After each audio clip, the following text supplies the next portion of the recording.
Hi all it's VJ. நேற்றே மதுரையிலேருந்து வந்தாச்சு. காலையில் அம்மா பாதாம் ஊற போட்டிருந்தாங்க. நான் எப்பவும் போல் ஹாட் வாட்டர் எடுத்துக்கிட்டேன். அம்மா ஏதாவது எடுத்து சமைச்சு தரேன் கொண்டு போகிறேன்னு கேட்டாங்க. பட் எனக்கு எந்த ஐடியாவும் இல்லை. எனக்கு நான்வெஜ் சாப்பிட்ற ஐடியாவே இல்லை. ஸோ நான் எனக்கு வேணாமான்னு சொல்லிட்டேன். நான் பஸ்ஸில் போகிறப்ப எப்போவுமே மைல்டாக தான் சாப்பிடுவேன். ஸோ தோசை மட்டும் சாப்பிட்டுட்டு கிளம்பியாச்சு. கிளம்புற நேரம் குட்டிப்பா சைக்கிள் ஓட்டாமல் வரமாட்டேன்னு ஒரே பிடிவாதம். எங்கள் அப்பா ரெடியாக இருந்து வெயிட் பண்ணிகிட்டு இருந்தாங்க. நானும் எல்லாத்தையும் பேக் பண்ணி ரெடியாக இருந்தேன். ஒரு ரவுண்ட் மட்டும் போகவும் அப்படியே கிளம்பியாச்சு. ஒவ்வொரு பிடிவாதம் பண்ணுறான், சொல்கிறதே கேட்காம. எங்கள் அம்மாவும் அவனுக்கு சப்போர்ட் பண்ணிகிட்டு இருந்தாங்க. ஒரு வழியாக அப்பா பஸ் ஏற்றி விட்டுட்டாங்க. குட்டிப்பாக்கு அந்த க்ராக்ஸ் எனக்கு ரொம்ப பிடிச்சிருந்தது. அவனும் சமத்தா பஸ்ஸில் ஏறினோன்னே தூங்கிட்டான். ஒரு வழியாக வந்தாச்சு. இன்றைக்கி அவங்க வேலைக்கு போக வேண்டியிருந்தது.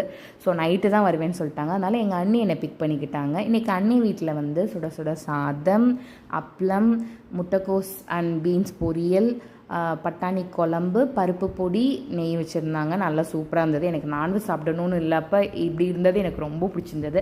நல்லா சாப்பிட்டுட்டு பாப்பா கூட விளையாடிட்டு படம்லாம் பார்த்துட்டு இருந்தோம். அண்ட் ஈவினிங் ஒரு பேர்ட் பார்த்தேன். இது என்ன பேர்டுன்னு தெரிஞ்சால் மறக்காமல் கமெண்ட்டில் சொல்லுங்கள்.